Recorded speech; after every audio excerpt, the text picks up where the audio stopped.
नमस्कार। महाराष्ट्र के governor CP Radhakrishnan जी, मुख्यमंत्री श्रीमान एकनाथ शिंदे जी, केंद्रीय मंत्रिमंडल के मेरे सहयोगी, महाराष्ट्र के उप मुख्यमंत्री श्री देवेंद्र फडणवीस जी, श्री अजित पवार जी, अन्य सभी वरिष्ठ महानुभाव और महाराष्ट्र के मेरे प्यारे भाइयों और बहनों, महाराष्ट्रातील सर्व शिवप्रेमी बंधू भगिनींना माझा नमस्कार। आज महाराष्ट्र को 10 मेडिकल कॉलेज की सौगात मिल रही है। नागपुर एयरपोर्ट के आधुनिकीकरण और विस्तार का काम, शिरडी एयरपोर्ट के लिए एक टर्मिनल बिल्डिंग का निर्माण, आज इंफ्रास्ट्रक्चर से जुड़े इन 2 अहम प्रोजेक्ट्स का शिलान्यास भी हुआ है। मैं इन सभी विकास कार्यों के लिए महाराष्ट्र के लोगों को बहुत बहुत बधाई देता हूं। अभी पिछले हफ्ते ही मैं ठाणे और मुंबई गया था। यहां मेट्रो समेत 30,000 करोड़ के प्रोजेक्ट्स के शुभारंभ का अवसर मुझे मिला। इसके पहले भी अलग अलग जिलों में हजारों करोड़ की विकास परियोजनाएं शुरू हुई हैं। कई शहरों में मेट्रो का विस्तार किया जा रहा है, कहीं एयरपोर्ट को अपग्रेड किया जा रहा है, तो कहीं सड़कों और हाईवे से जुड़े प्रोजेक्ट्स तेज गति से आगे बढ़ रहे हैं। Infrastructure, solar energy, textile park से जुड़ी परियोजनाएं लॉन्च की गई हैं। किसानों, पशुपालकों के हित में नई पहल की गई है। महाराष्ट्र में देश के सबसे बड़े कंटेनर पोर्ट वधावन पोर्ट की नींव रखी गई है। महाराष्ट्र के इतिहास में इतनी तेज गति से, इतने बड़े स्केल पर अलग अलग क्षेत्रों में कभी भी विकास नहीं हुआ। हां, यह बात अलग है कि कांग्रेस के राज में इतनी ही तेज गति से, इतने ही स्केल पर अलग अलग क्षेत्रों में भ्रष्टाचार जरूर होता था। भाइयों और बहनों, कुछ दिन पहले ही हमने मराठी भाषा को अभिजात भाषा का दर्जा दिया। जब एक भाषा को उसका गौरव मिलता है, तब सिर्फ शब्द नहीं बल्कि पूरी पीढ़ी को नए बोल मिलते हैं। करोड़ों मराठी मानुस का दशकों पुराना सपना पूरा हुआ। महाराष्ट्र के लोगों ने जगह जगह इसकी खुशी मनाई। आज महाराष्ट्र के गांव-गांव से मुझे खुशी के संदेश भी भेज रहे हैं। महाराष्ट्र के लोग अपने संदेशों में मराठी को अभिजात भाषा का दर्जा देने के लिए मुझे ढेर सारे धन्यवाद दे रहे हैं। लेकिन मैं बताना चाहता हूं, ये काम मैंने नहीं, आप सबके आशीर्वाद ने किया है। महाराष्ट्र के विकास का हर प्रयास छत्रपति शिवाजी महाराज, बाबा साहब आम्बेडकर, ज्योतिबा फुले, सावित्रीबाई फुले जैसी विभूतियों के आशीर्वाद से हो रहा है। साथियों, अभी कल ही हरियाणा और जम्मू कश्मीर के चुनाव परिणाम आए हैं। हरियाणा ने बता दिया है देश का मूड क्या है, मिजाज क्या है। 2 बार कार्यकाल पूरा करने के बाद लगातार तीसरी बार चुनकर आना ऐतिहासिक है। कांग्रेस का पूरा इकोसिस्टम, अर्बन नक्सल का पूरा गिरोह जनता को गुमराह करने में जुटा था, लेकिन कांग्रेस की सारी साजिशें ध्वस्त हो गई। उन्होंने दलितों के बीच झूठ फैलाने की कोशिश की, लेकिन दलित समाज ने इनके खतरनाक इरादों को भांप लिया। दलितों को एहसास हो गया कि कांग्रेस उनका आरक्षण छीनकर अपने वोट बैंक को बांटना चाहती है। आज हरियाणा के दलित वर्ग ने बीजेपी को रिकॉर्ड समर्थन दिया है। हरियाणा के ओबीसी बीजेपी के विकास कार्यों को देखकर उसके साथ है। कांग्रेस ने किसानों को भड़काया, लेकिन किसानों को पता है कि उसे फसलों पर एमएसपी किसने दी। हरियाणा के किसान बीजेपी की किसान कल्याण योजनाओं से खुश है। कांग्रेस ने युवाओं को टारगेट किया और अलग अलग तरीके से उन्हें भड़काने की कोशिश की, लेकिन हरियाणा के नौजवान, हमारी बहनें, बेटियां अपने उज्जवल भविष्य के लिए भाजपा पर ही भरोसा कर रहे हैं। कांग्रेस ने सारे हथकंडे अपनाए, लेकिन हरियाणा की जनता ने दिखा दिया वो अब कांग्रेस और अर्बन नक्सल के नफरती षड्यंत्रों का शिकार नहीं होने वाले। साथियों, कांग्रेस हमेशा बांटो और सत्ता पाओ के फॉर्मूले पर चली है। कांग्रेस ने बार बार ये सिद्ध किया है कि वो एक गैर जिम्मेदार दल बन गया है। वो अभी भी देश को बांटने के लिए नए नए नैरेटिव गढ़ रही है। कांग्रेस समाज को बांटने का फॉर्मूला लाती रहती है। कांग्रेस देश के मतदाताओं को गुमराह करने से बाज नहीं आ रही। कांग्रेस का फॉर्मूला साफ है कि मुसलमानों को डराते रहो, उनको भय दिखाओ, उनको वोट बैंक के कन्वर्ट करो और वोट बैंक को मजबूत करो। कांग्रेस के एक भी नेता ने आज तक कभी नहीं कहा कि हमारे मुस्लिम भाई बहनों में कितनी जातियां होती हैं।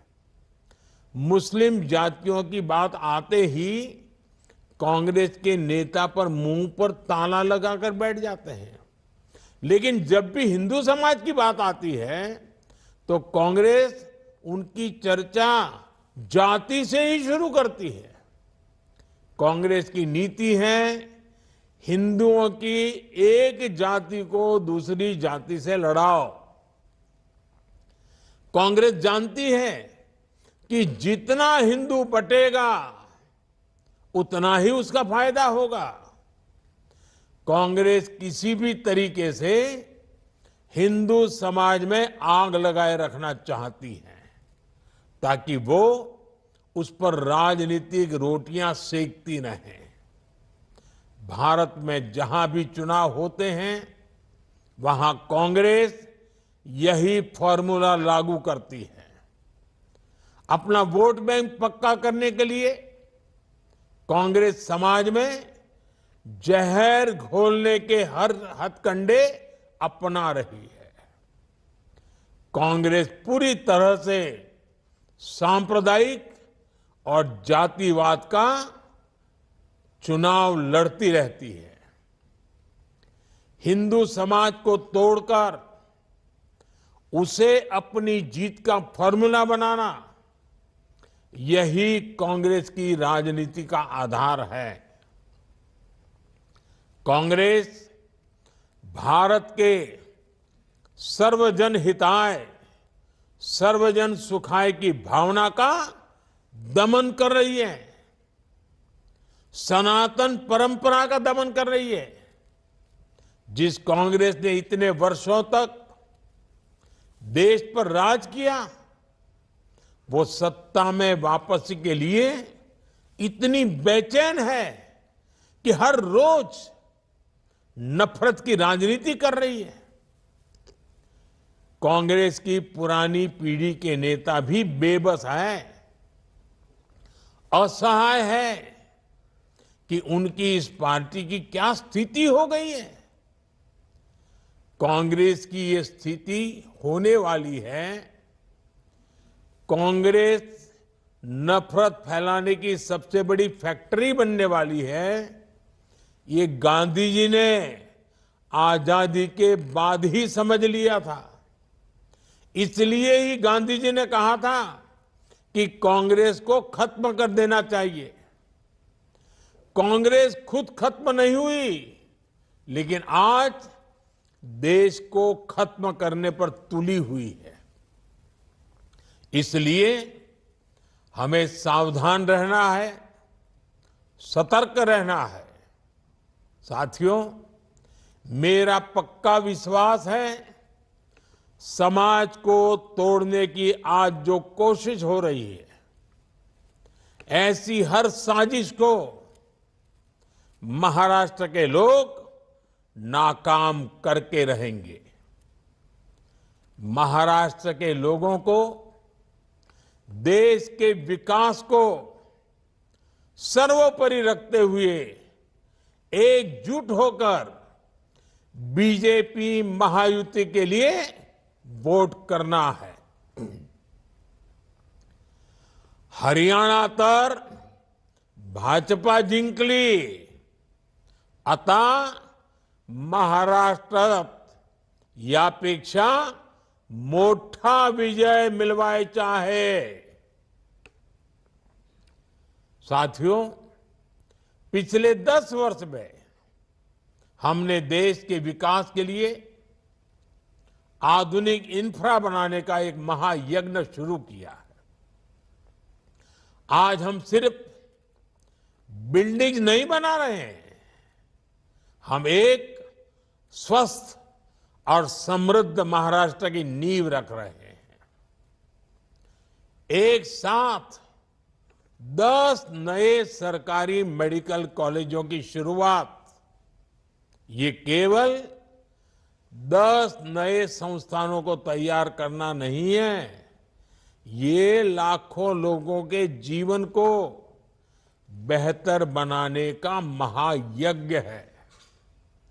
ठाणे, अंबरनाथ, मुंबई, नासिक, झालना, बुल्ढाणा, हिंगोली, वाशिम, अमरावती, भंडारा और गढ़चिरौली, ये मेडिकल कॉलेज इन सभी जिलों में और आसपास के क्षेत्रों में लाखों परिवारों की सेवा का केंद्र बनेंगे।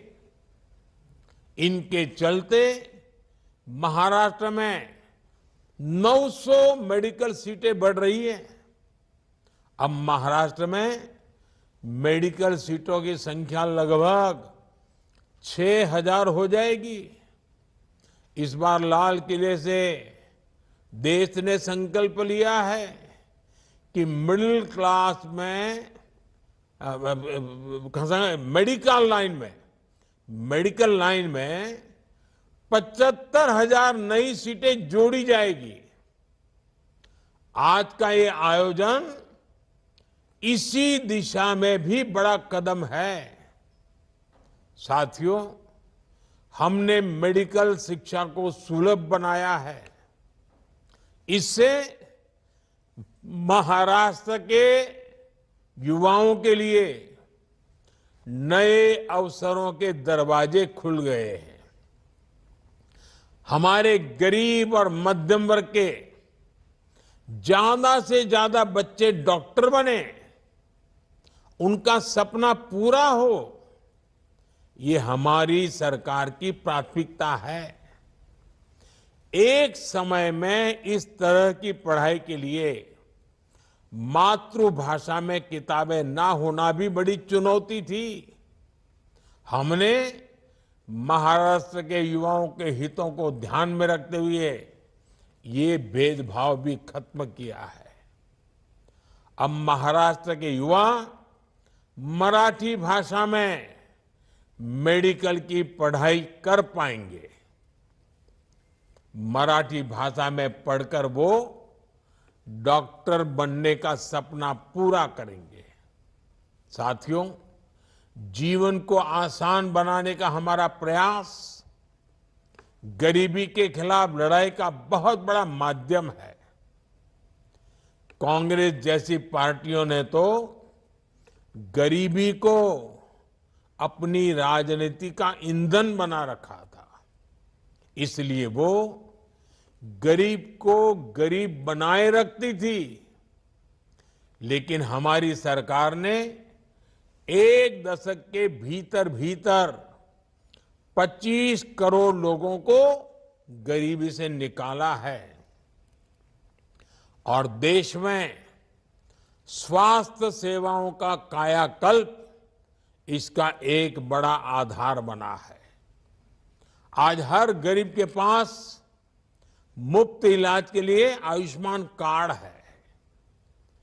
अब सभी देशवासियों में जो भी 70 के ऊपर के हैं, अब 70 साल की उम्र के बुजुर्गों को भी मुफ्त इलाज मिल रहा है।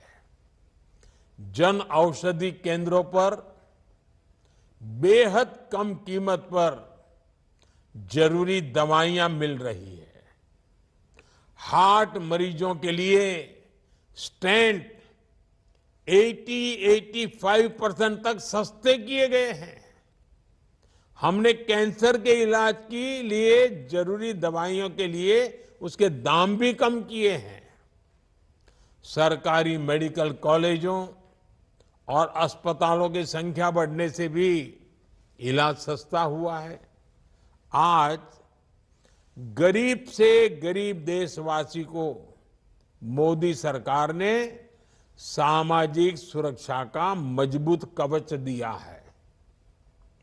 साथियों, दुनिया किसी देश में तभी विश्वास करती है जब वहां का युवा आत्मविश्वास से भरा होता है। आज युवा भारत का आत्मविश्वास भारत के उज्जवल भविष्य की नई कहानी है। दुनिया के बड़े बड़े देश आज भारत को मानव संसाधन के बड़े केंद्र के रूप में देख रहे हैं। हमारे युवाओं के पास पूरी दुनिया में शिक्षा, स्वास्थ्य से लेकर सॉफ्टवेयर तक हर क्षेत्र में अपार अवसर है। इसलिए हम अपने युवाओं को ग्लोबल स्टैंडर्ड के मुताबिक स्किल्ड बना रहे हैं। आज हम महाराष्ट्र में विद्या समीक्षा केंद्र जैसे प्रकल्प भी शुरू कर रहे हैं। आज हमने मुंबई में इंडियन इंस्टीट्यूट ऑफ स्किल्स का शुभारंभ भी किया है। इसमें युवाओं को फ्यूचर ओरिएंटेड ट्रेनिंग मिलेगी, उनके टैलेंट को बाजार की डिमांड के मुताबिक आगे बढ़ाया जाएगा। हमारी सरकार ने युवाओं को पेड इंटर्नशिप देने की शुरुआत भी की है। भारत के इतिहास में पहली बार इस तरह की पहल हुई है। अब युवाओं को 5,000 रुपये इंटर्नशिप के तौर पर मिलेंगे। मुझे खुशी है कि हजारों कंपनियां इस अभियान में जुड़ने के लिए युवाओं को इंटर्नशिप में मदद करने के लिए रजिस्ट्रेशन करा रही है। इस पहल से युवाओं की नींव मजबूत होगी, उनको नया अनुभव मिलेगा और उनके लिए नए अवसरों की राह आसान होगी। भाइयों और बहनों, युवाओं को लेकर भारत जो प्रयास कर रहा है, उसके परिणाम भी लगातार सामने आ रहे हैं। आज हमारे एजुकेशन इंस्टीट्यूट्स दुनिया के टॉप इंस्टीट्यूट्स की बराबरी कर रहे हैं।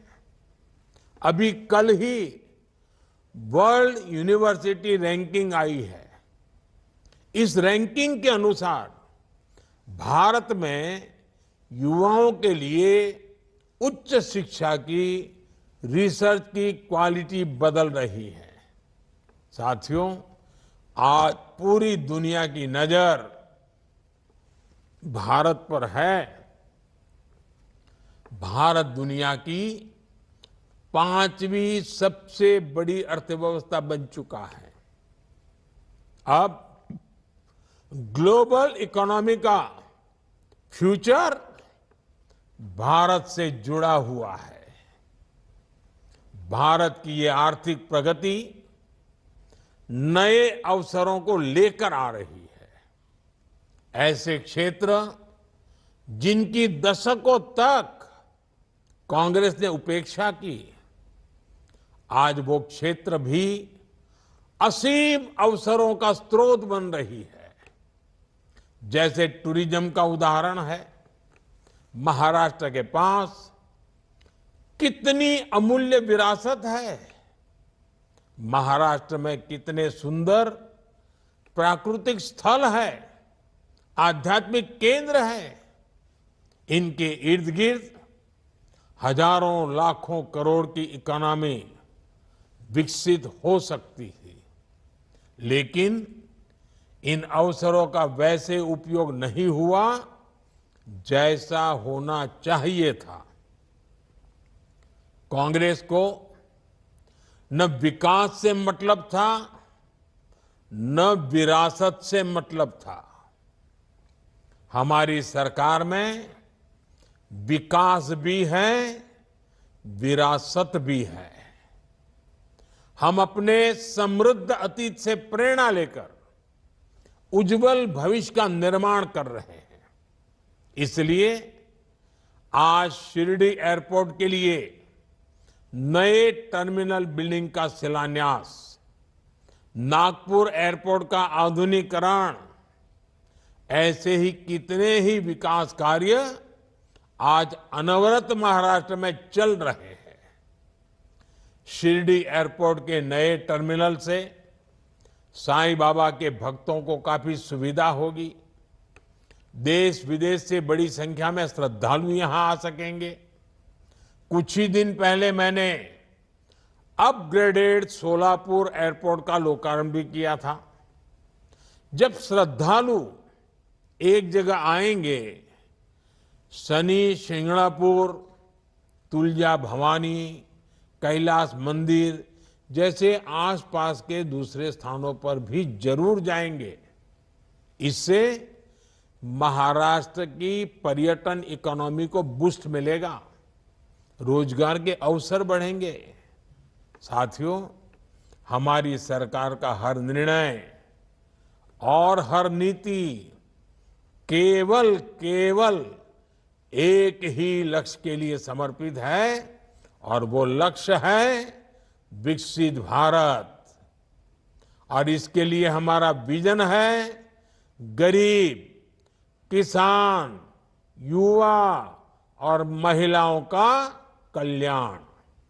इसलिए विकास का हर प्रोजेक्ट गांव, गरीब, मजदूर, किसान के लिए समर्पित होता है। शिरडी एयरपोर्ट में जो अलग अलग कार्गो कॉम्प्लेक्स बना रहे हैं, वो किसानों की बहुत बड़ी मदद करेगा।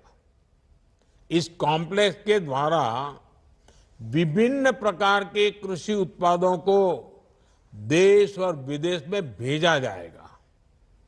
इसका फायदा शिरडी, लासलगांव, अहिल्यानगर और नासिक के किसानों को होने वाला है। ये किसान प्याज, अंगूर, सहजन, अमरूद और अनार जैसे उत्पादों को बड़े बाजार तक आसानी से पहुंचा सकेंगे।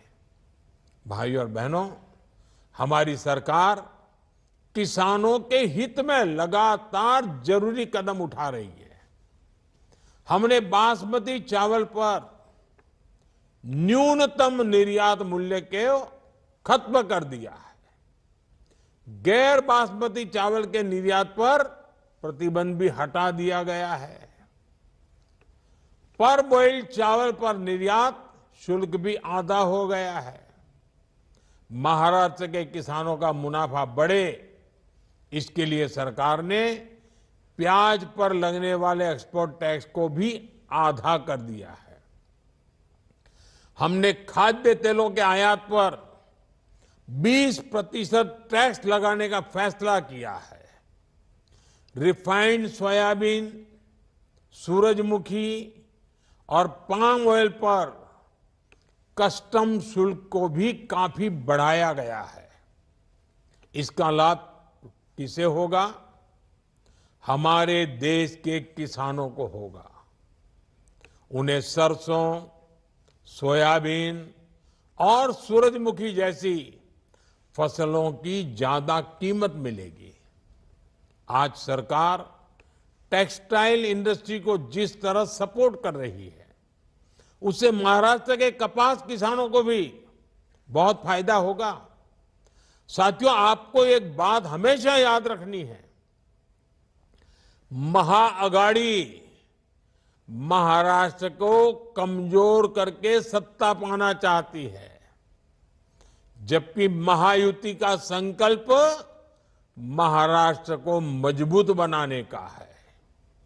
मुझे खुशी है कि आज महाराष्ट्र एक बार फिर देश की प्रगति को नेतृत्व देने के लिए आगे बढ़ रहा है। मैं एक बार फिर महाराष्ट्र के लोगों को इन सभी विकास कार्यों के लिए बहुत बहुत बधाई देता हूं। बहुत बहुत धन्यवाद।